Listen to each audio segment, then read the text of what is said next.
And it doesn't matter if that risk is particularly severe or not. If your customer or a stakeholder feels uncomfortable with that risk, that is significant to the company, because it's really the perception of the end user that's more important than whether or not the security experts think it's a risk. This is a Security Weekly production. Security Weekly is a resource of Cyber Risk Alliance.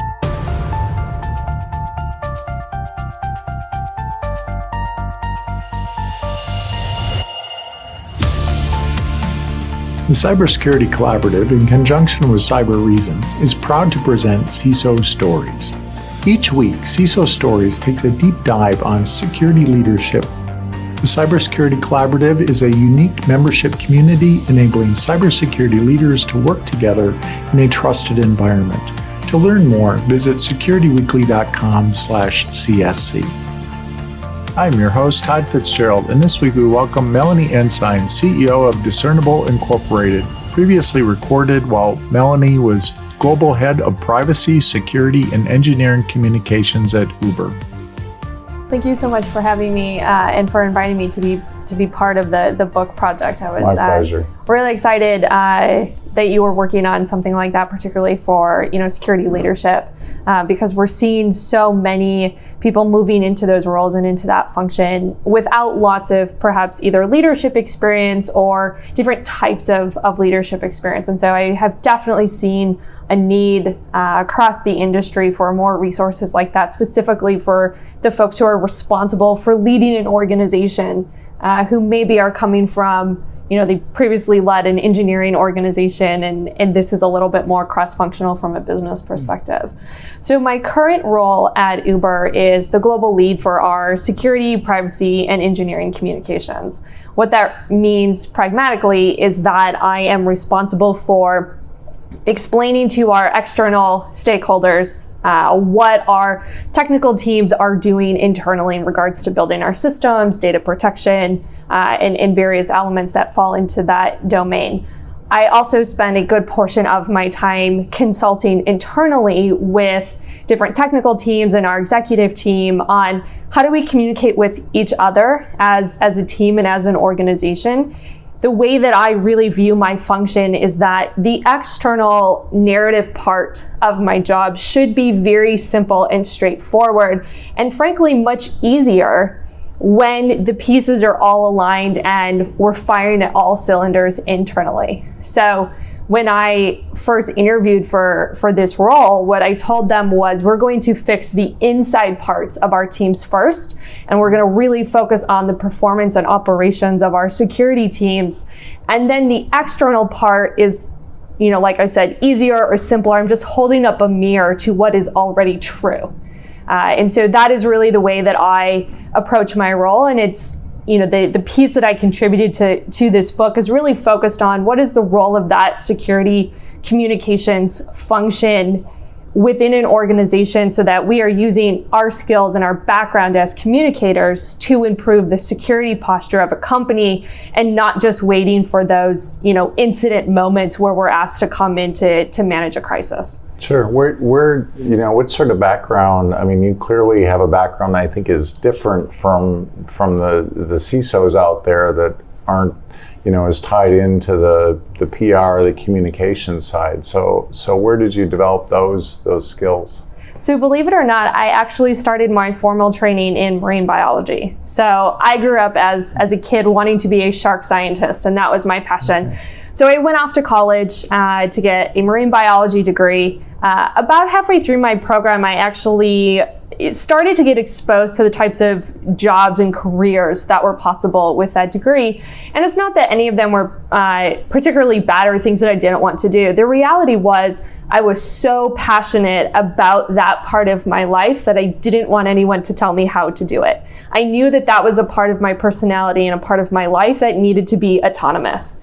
And so I thought really hard about what I could do as a career, something that I could be satisfied and fulfilled, knowing that for a good portion of the time, I would be following directions, guidance, or at the very least, a strategy that perhaps is coming from others or peer groups. And so I ended up graduating with a degree in communications. And from there, I went to grad school and got a Master of Science in corporate PR. And I started really working with environmental science, clients, and different types of corporate sustainability and environmental footprint type things. And the background and training that I developed in marine biology actually really helped me in translating some of those complex technical and scientific concepts to people who didn't have that level of expertise and experience. And so that's really where I started, I think, honing in my communication skills. And then by complete accident, I had the opportunity to start working with the security team at one of the world's largest mobile network companies. And that's really where I caught my teeth in cybersecurity. I was not a security expert at that time, but I was very fortunate that the CSO of the company made it very clear to their entire team that I was there as a resource and that I was a member of the team. And I spent 6 years really learning from some of the smartest mobile security experts in the world. And then I moved to Silicon Valley and started applying these skills for other companies who had a more consumer focused audience, or who perhaps were building technologies in spaces that hadn't really been proven before. And so there's a lot of uncertainty and there's a lot of risk in those types of situations. And everything that I've learned advocating within the marine biology community, whether it was for shark conservation efforts, teaching people how to scuba dive, all of these things have risk associated with them. And there's this inherent level of fear among people who don't have that technical expertise, or at least the subject matter experience. And so a lot of the things that I did learn throughout my career, although it's not necessarily a straight line, it's things that I apply every single day. You see those things in working with engineers and technical people within security. Yeah, absolutely. I mean, even those of us that, for example, have been scuba diving for decades, the first time you try to breathe underwater, it's a somewhat unnerving experience. Your body and your brain was just not designed to breathe underwater. And, that first experience it's exciting, it's scary, can be a number of different things depending on the person, but it is a worthwhile experience. And if we want people to have a positive experience with technology or the internet in the same way that I want you to enjoy a scuba dive, I've got to get you over that initial fear. And a lot of that comes through knowledge and training. And the more that you know, the less fearful you are. And so not only can I use that, I think, in the obvious applications of security, but often when I'm advising leaders and executives on how to make decisions that perhaps are introducing different types of risk to the business. Sometimes doing the right thing creates risk for the business. Sometimes doing the honest, responsible, accountable thing, for example, could lead to additional legal risk or financial risk.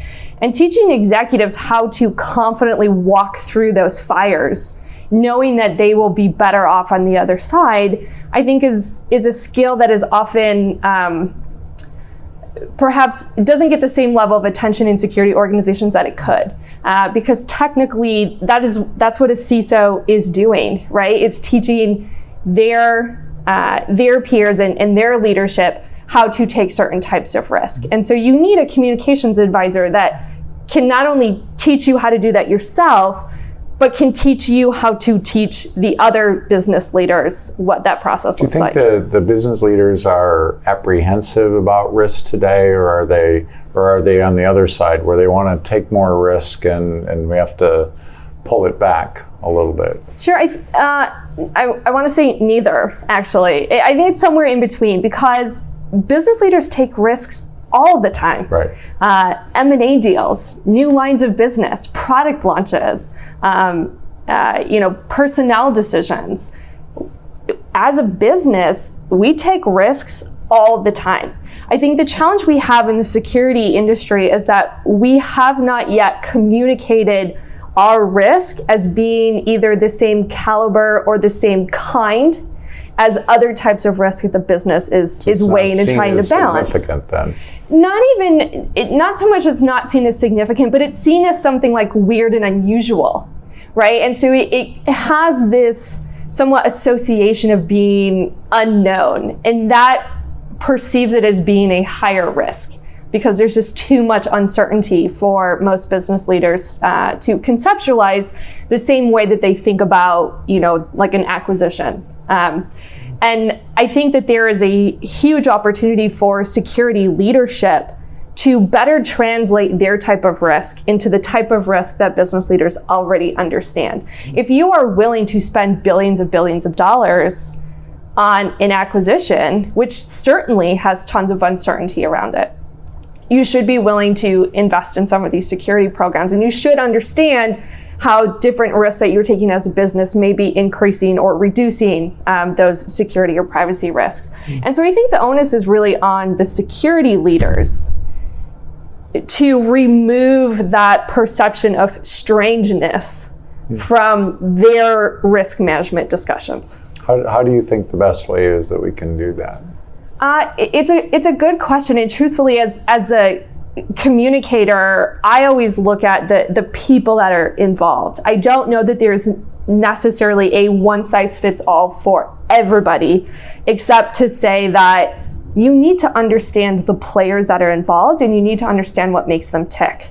A playbook that works for my team here may not work for another team in terms of the specific prescriptive steps that we're going to take. But generally speaking, what you need to be able to do is to understand when you walk into a room, you already need to know how everybody in the room is going to react. You need to have, your allies need to be there. You need to already be singing the same song, and you need to understand how what you're going to present or what you're going to talk about, how that's going to be perceived. I think a lot of times folks walk into meetings or they walk into rooms and they're just hoping for the best rather than having a really clear strategy of how is this meeting going to go? What are our objectives? And have we prepared ourselves and have we designed the conversation in order to actually achieve those outcomes? And so I think, particularly for new security leaders, I think it's just a matter of educating yourself on basic concepts of influence and relationship management within the company. The article this podcast is based upon can be viewed in the best-selling cybersecurity leadership book, CISO Compass, Navigating Cybersecurity Leadership Challenges with Insights from Pioneers, available at Amazon.com and other booksellers. Yeah, absolutely. So the piece that you wrote for the book, you touched on communications before and after a breach. Do you want to expand on that to get those right? Sure. So I think the most obvious time that companies would use somebody with my type of skill set might be when there's a specific security incident. So maybe it's a breach, maybe it's something else. I've seen a number of companies struggle even with things like responsible disclosure or vulnerabilities of products and things like that. So it doesn't always have to be like a big data breach type situation, but any type of security incident that is going to cause anxiety with an important stakeholder group is usually where most people think that a security communications professional would come into play. And those are certainly times where we can be helpful, but I think where our greatest source of value comes from is the things that we can do for teams in between incidents to actually reduce the frequency of those incidents. So even something as simple as reviewing product designs and being mindful of the new products or features or services that are being built at the company and helping those teams understand how certain decisions will be perceived externally. So there have been a number of times throughout my career where we've made tweaks to a product or to a service because what we were introducing was an unnecessary security or privacy risk. And it doesn't matter if that risk is particularly severe or not. If your customer or a stakeholder feels uncomfortable with that risk, that is significant to the company because it's really the perception of the end user that's more important than whether or not the security experts think it's a risk, right? If the person that you're trying to build a relationship with feels uncomfortable, that matters.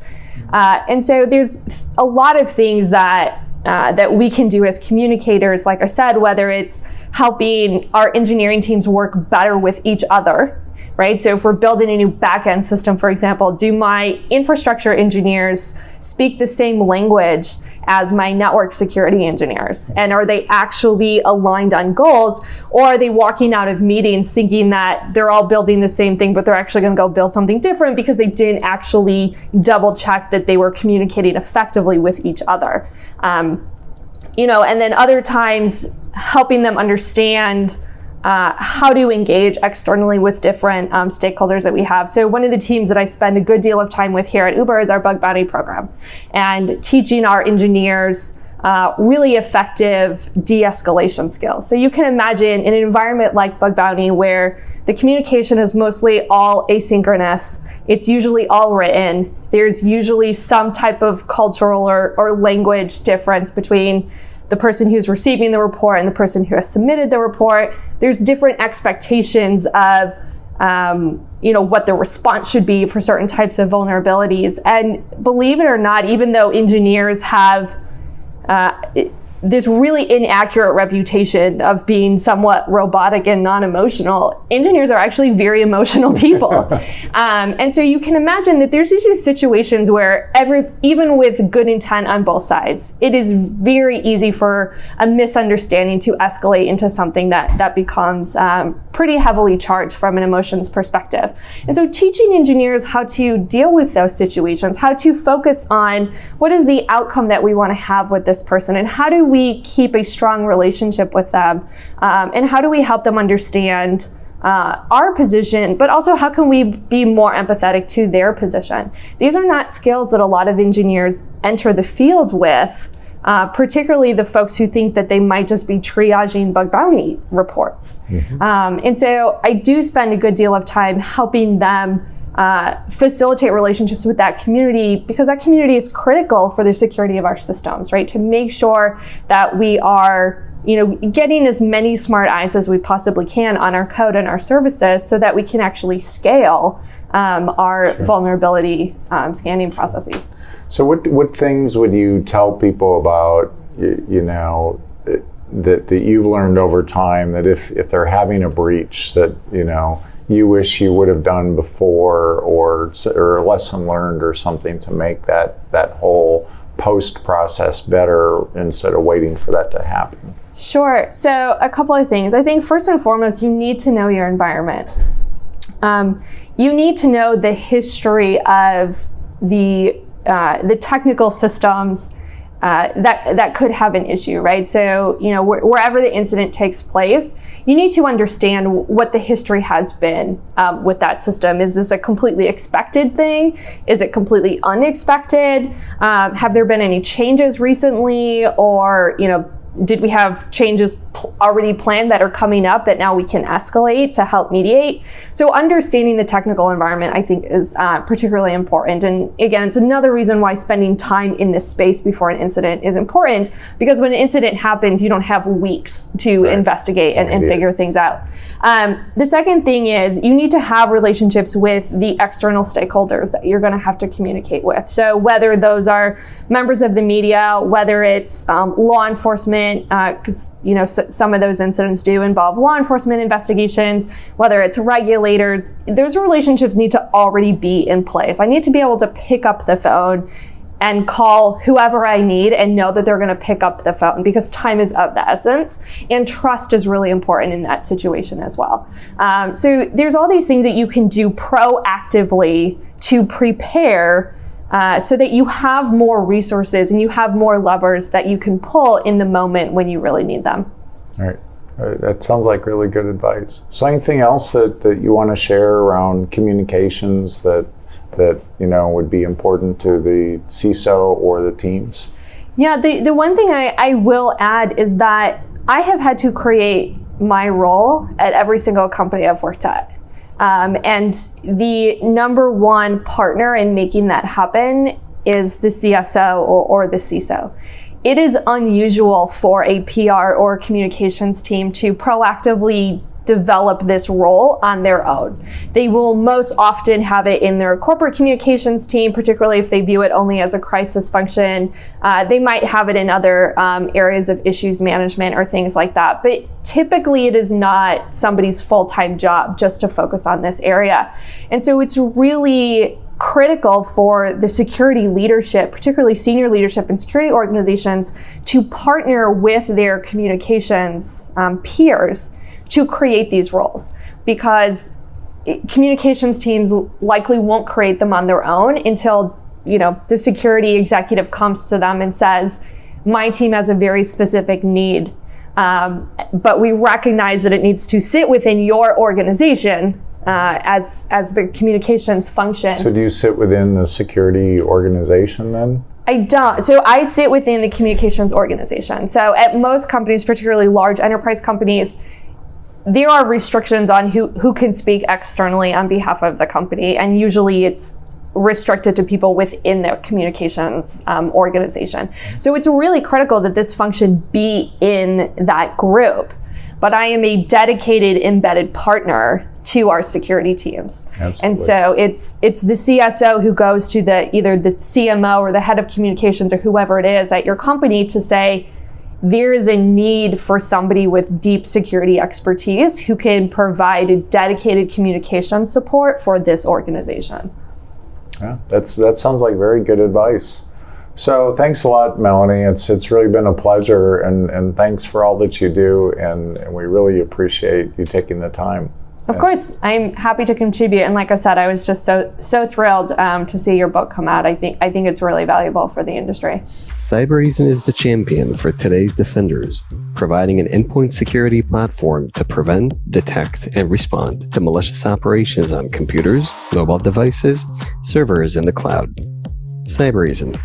End cyber attacks from endpoints to the enterprise to everywhere. Learn more at cybersecurity.com/CISO stories.